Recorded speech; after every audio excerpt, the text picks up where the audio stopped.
Dieu, viens à mon aide.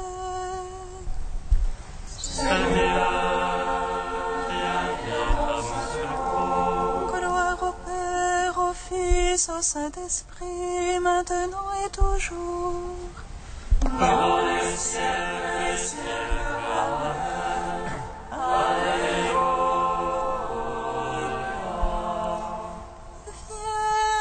Viens, Esprit Saint, illumine nos cœurs, remplis-nous de ta paix, en nous murmure Abba.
Christ est vivant, il règne à jamais, annonce-le à tous les peuples.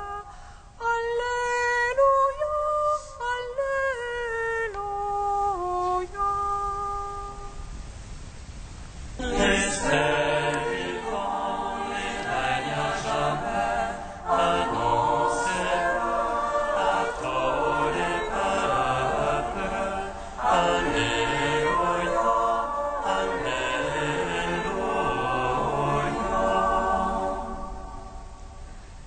Dieu a manifesté son Christ, au témoin qu'il avait choisi d'avance. Pendant de nombreux jours, il nous est apparu. Nous avons mangé et bu avec lui après sa résurrection. Et il a ouvert nos esprits à l'intelligence des Écritures. Christ est vivant, il règne à jamais. Annoncez-le à tous les peuples. Alléluia, Alléluia.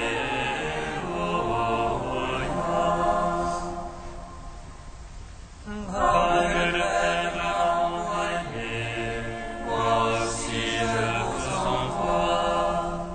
Allez par le monde entier, proclamez la bonne nouvelle. De tous les peuples, faites des disciples.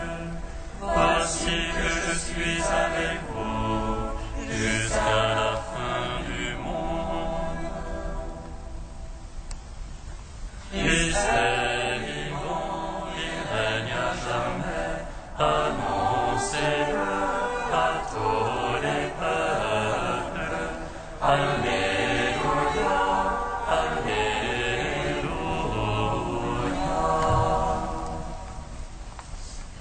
Psaume 118, strophe 10.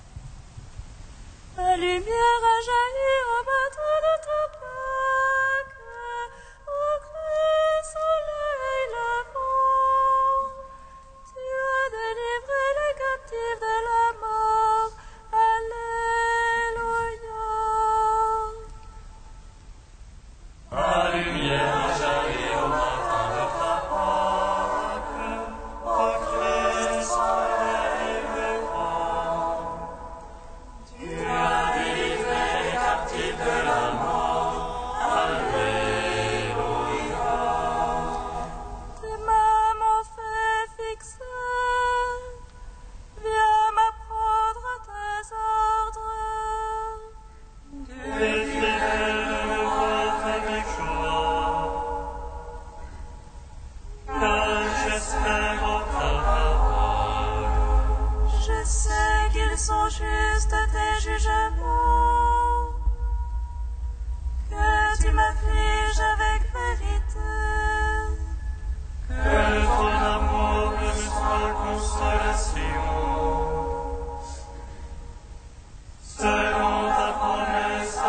serviteur. Que m'advienne ta tendresse et je vivrai. Car ta loi fait mes délices. Ombre superbe qui m'accable de mensonges. Moi, je médite sur tes préceptes. Que tes fidèles se tournent vers moi. Ceux qui savent ton témoignage. Que mon cœur soit impeccable en tes volontés. Va de honte alors pour moi. Gloire au Père, au Fils, au Saint-Esprit. Ô les siècles et les siècles. Amen. La lumière a jailli en notre de ta Pâque. Ô Christ, soleil levant. Tu as délivré les captifs de la mort. Alléluia. Psaume 127. Gloire à toi, Seigneur ressuscité. Par ta lumière, tu donnes la vie. Alléluia, alléluia. Gloire à toi, Seigneur ressuscité. Par ta lumière, tu donnes la vie. Alléluia, alléluia. Heureux qui croit le Seigneur et marche en ses voies. Et la main de tes mains te profitera. Pour promesse et bien-être. Ton épouse est la vigne fructueuse. Au cœur de ta maison. Les fils des plants d'olivier. À l'entour de la table. Voilà de quel bien sera béni celui qui craint Dieu. Que le Seigneur te bénisse si haut. Pour les jours de ta vie. Puisses tu vois Jérusalem dans le bonheur et vois les fils de tes fils paix sur Israël. Gloire au Père, au Fils, au Saint-Esprit. Pour les siècles et les siècles. Amen. Gloire à toi, Seigneur ressuscité. Par ta lumière, tu donnes la vie. Alléluia, alléluia. Psaume 128. Ont-ils montré de ma jeunesse à Israël de le dire? Ont-ils montré de ma jeunesse? Ils n'ont pas su là-dessus. Sur mon dos labouré les laboureurs, allongeant leur sillon. Mais le Seigneur qui est juste a mis en pièces. Le jour des impies. Qu'ils soient tous confondus, repoussés, les ennemis de Sion. Qu'ils soient comme l'herbe des toits.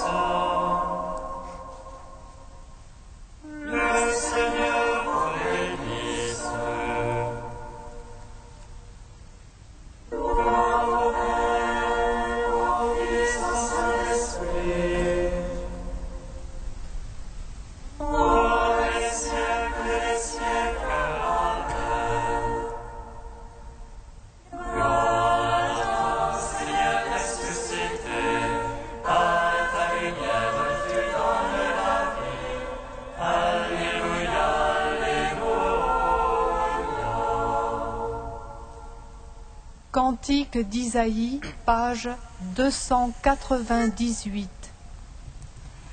Vous tous qui avez soif, venez vers l'eau, même sans argent venez. Sans payer, achetez du blé, consommez du vin et du lait. Pourquoi dépenser votre argent pour autre chose que du pain? Pourquoi dépenser vos forces sans jamais être rassasiés? Écoutez donc, écoutez-moi, et mangez ce qui est bon. Tendez l'oreille et venez vers moi, écoutez, vous vivrez. Cherchez le Seigneur jusqu'à ce qu'il se laisse trouver, invoquez-le car il est proche. Le méchant abandonne ses voies et ordonne faisant ses pensées. Il retourne vers le Seigneur, qui lui montrera sa tendresse. Qu'il aille vers notre Dieu, lui se surpasse pour pardonner. Ô est le ciel au-dessus de la terre, et les voies au-dessus de vos voies. Vos travail est au-dessus de vôtre, portant mes pensées au-dessus de vos pensées. Comme des cieux descendent pluie et neige, et n'y remonte pas sans avoir arrosé la terre. L'avoir fécondée fait germer, pour qu'elle donne la semence puis le pain. Ainsi fait la parole sortant de ma bouche, elle ne revient pas sans résultat. Sans avoir exécuté ce qui me plaît et réussi sa mission. Rends gloire au Père Tout-Puissant, à son Fils Jésus-Christ le Seigneur. Par l'Esprit qui habite en nos cœurs, ô les siècles des siècles. Amen.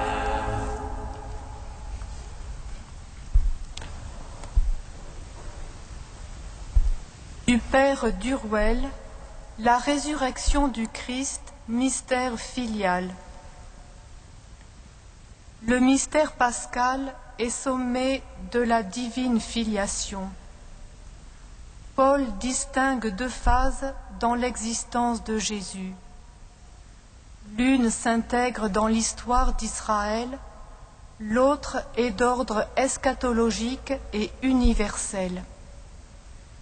L'évangile de Dieu touchant son Fils, issu selon la chair de la semence de David, établi Fils de Dieu dans la puissance selon l'esprit de sainteté, par la résurrection des morts. Il a été établi Fils de Dieu, il l'est donc devenu de quelque manière. Non pas qu'il ne l'aurait pas été auparavant, adopté par la suite. Le texte précise « établi Fils de Dieu dans la puissance ». Il avait déjà été sur terre Fils de Dieu, mais il fut tel dans la faiblesse. Le devenir est cependant réel. La résurrection a établi Jésus dans la vérité glorieuse, toute puissante de sa filiation. Le livre des Actes précise qu'elle est un divin engendrement. Dieu a ressuscité Jésus selon qu'il est dit au psaume 2. « Tu es mon Fils, je t'engendre aujourd'hui. » L'action ressuscitante de Dieu est paternelle, elle engendre. Jésus naît, il ressuscite, Fils de Dieu. Le psaume 2 célèbre l'intronisation d'un roi. En Israël, Dieu sacre le roi en l'adoptant comme son fils. Dieu avait promis aux descendants de David « J'établirai pour toujours son trône royal. Je serai pour lui un père, il sera pour moi un fils. » Jésus a été d'abord reconnu comme Fils de Dieu dans un sens messianique. Mais lui-même a tenu à faire comprendre que le Messie n'est pas le Seigneur en simple fils de David. Il est Fils de Dieu autrement. Il invoque Dieu en disant « Abba ». Il lui donne ce nom d'intimité enfantine et de tendresse qu'aucun juif, semble-t-il, ne donnait à Dieu. Il se déclare le Fils, l'unique. Nul ne connaît le Fils si ce n'est le Père, comme nul ne connaît le Père si ce n'est le Fils.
Jésus-Christ, tu es Seigneur, à la gloire de Dieu le Père.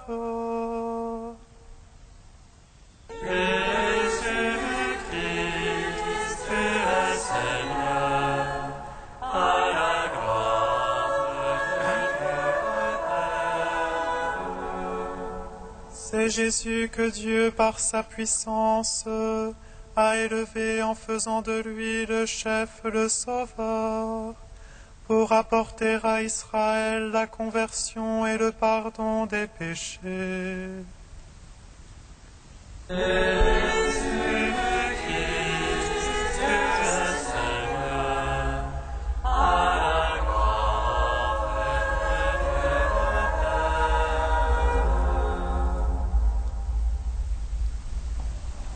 Lecture du livre des Actes des Apôtres.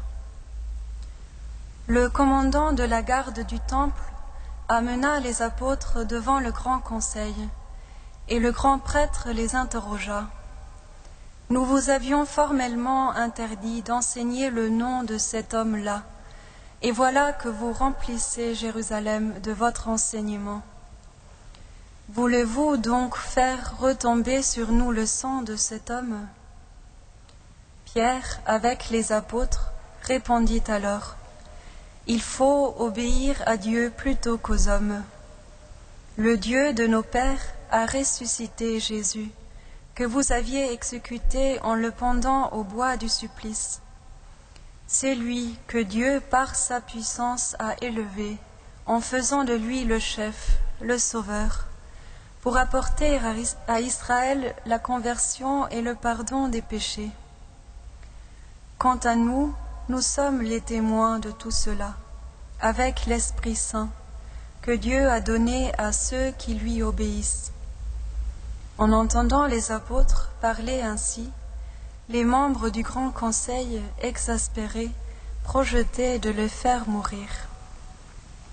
Gloire à toi, Seigneur, gloire à toi.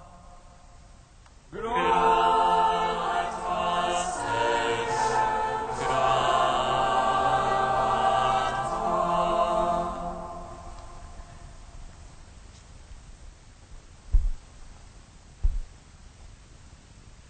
Quelque chose s'était passé à Jérusalem. Quelque chose, des événements que l'on ne pouvait ignorer selon les paroles des disciples adressées à leurs mystérieux compagnons de route sur le chemin d'Emmaüs.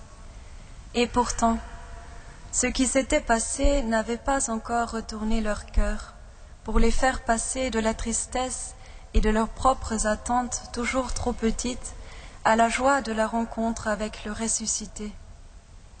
C'est de cela qu'ils vont témoigner. C'est autour de cet unique événement que pivote désormais leur vie, toute leur vie. La vie du Christ ressuscité est passée en eux, elle a pris racine en eux, et par cette rencontre, ils deviennent le lieu de la présence et de l'action du Christ Sauveur. Sa vie, donnée jusqu'au bout, passera par eux, à travers eux. Ils sont pris et engagés dans cette dynamique du don, conduits par ce vent qui souffle là où il veut, ce vent qui va parfois dans tous les sens, imprévisible parce que libre. Ensuite, ils ont raconté non pas les événements de Jérusalem, mais ce qui s'était passé sur la route et comment ils l'avaient reconnu quand il avait rompu le pain. Oui, c'est la rencontre avec le ressuscité qui pousse les disciples au témoignage. Ils ne peuvent pas ne pas publier ce qu'ils ont vu et entendu. Christ les a pris avec lui pour ce passage d'un manque, d'un vide, celui du tombeau, à la plénitude, passage de la tristesse à la joie, de la mort à la vie. Quelque chose d'autre s'est passé à Jérusalem, nous dit Luc dans les passages des Actes que nous venons d'entendre. Quelque chose que l'on ne pouvait pas ignorer non plus, car on avait vu les apôtres traînés par les gardes, jetés en prison, puis revenir vers le temple à travers les ruelles de Jérusalem. Tout cela n'est sans doute pas passé inaperçu. Ces hommes portent témoignage, conduits et habités par l'Esprit qui les pousse et les envoie partout, à Jérusalem et jusqu'aux extrémités de la terre. Ils portent témoignage d'abord par leur humble soumission aux événements, car ils savent que tout, partout et toujours peut devenir poreux à la grâce qui jaillit sans cesse du cœur de Dieu. En chaque événement, Dieu veut célébrer une rencontre avec eux et il attend leur consentement. C'est à une telle rencontre, en effet, que Pierre invite les sénateurs de l'époque. Il les met devant le choix définitif, se soumettre, oui ou non, au dessein de salut de Dieu, manifesté et accompli en Jésus-Christ, qui apporte à tous le retournement du cœur et le pardon des péchés. Le Dieu de nos pères a relevé ce Jésus d'entre les morts. Il l'a exalté, afin d'accorder à Israël la repentance et la rémission des péchés. Avec ce credo, Pierre montre ce qu'obéir à Dieu veut dire, accueillir et rencontrer le ressuscité comme sauveur et maître, comme centre et milieu de nos vies. Dans la vie comme dans la mort, nous appartenons au Seigneur. Pierre nous apprend aussi que l'obéissance et le témoignage ne font qu'un, comme dans la Sainte Trinité, où tout n'est que libre relation et soumission d'amour. en entrant avec toutes nos pauvretés et confirmés par l'Esprit Saint, dans l'abandon et la soumission à cet autre qui est toujours plus grand, nous devenons comme les apôtres, des témoins, des martyrs, comme des grains tombés et enfouis en terre, sous terre. Frères et sœurs, nous ne savons pas en détail combien de membres du Grand Conseil se sont laissés toucher et retourner par le témoignage des apôtres.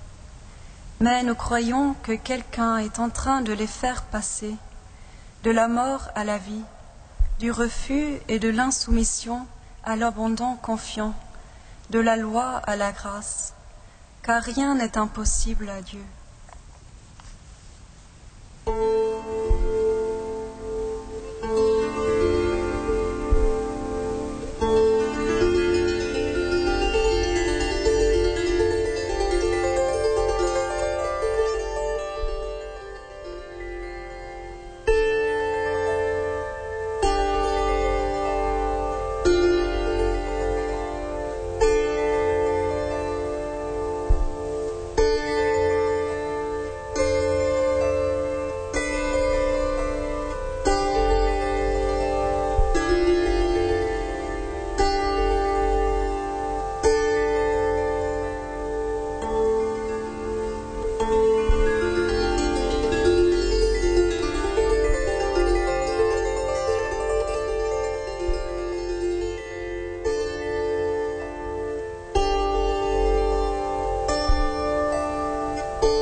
Ma prière vienne jusqu'à toi, Seigneur.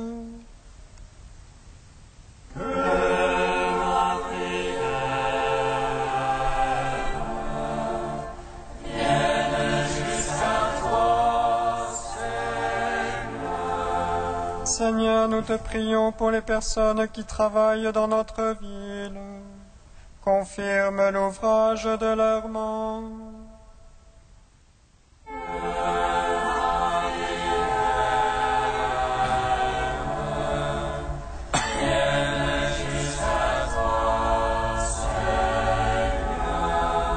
Seigneur, nous te prions pour les personnes pauvres et sans domicile qui errent dans notre cité.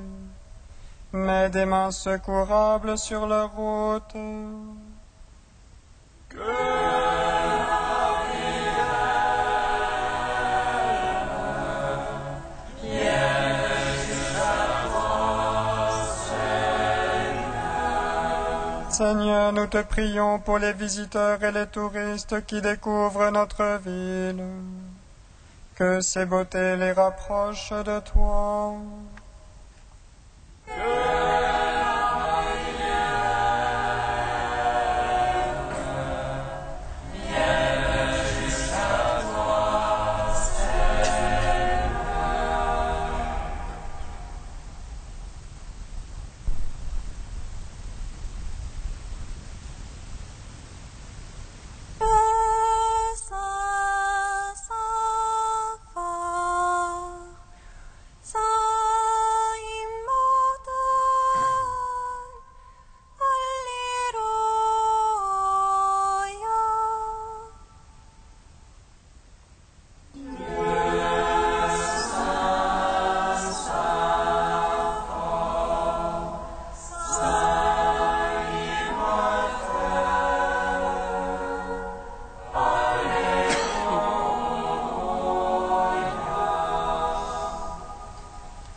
Père qui nous sauve par la foi en ton Fils Jésus-Christ, nous te prions. Notre Père qui es aux cieux, que ton nom soit sanctifié, que ton règne vienne, que ta volonté soit faite sur la terre comme aux cieux. Donne-nous aujourd'hui notre pain de ce jour. Pardonne-nous nos offenses, comme nous pardonnons aussi à ceux qui nous ont offensés. Et ne nous soumets pas à la tentation, mais délivre-nous du mal. Car c'est à toi qu'appartiennent le règne, la puissance et la gloire, pour les siècles des siècles.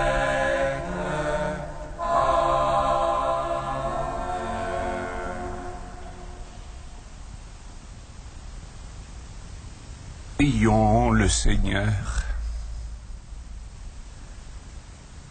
Accorde-nous, Dieu très bon, de voir fructifier tout au long de notre vie les grâces que nous offre le temps pascal. Par Jésus-Christ, ton Fils, notre Seigneur et notre Dieu, qui règne avec toi et le Saint-Esprit maintenant et pour les siècles des siècles. Bénissons le Seigneur.